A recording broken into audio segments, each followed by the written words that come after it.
Hello friends जय जगन्नाथ। आज सकाळटी मोर आरंभ होता हॉर्लिक्स पिबार देन खराबेल खाइबार थिला मोर एटी पालंग शाग डाली सहित भेंडी भजा जन्नी भजा मिक्सचर सलाड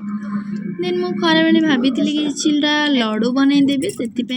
फास्ट चना जाए बतरे देइथिली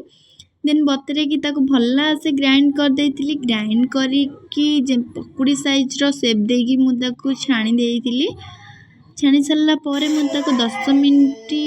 ठंडा हाँवाई रखीदे ठंडा हो सारा पर मुझे भल्ला से गुंड करी चेनी झाड़ प्रस्तुत करदे चेनी झाड़ से गुंड पकई सब मिक्स करदेला मुझे काजू पकईदेली काजू को भल्ला से मिक्स करदेला गोटे थाली की काढ़ी देन ठंडा टिके अल्प ठंडा हम बेसी नहीं टिके अल्प घी हाथ को काट गोल गोल शेप देकी सब जाक लड्डू बनई।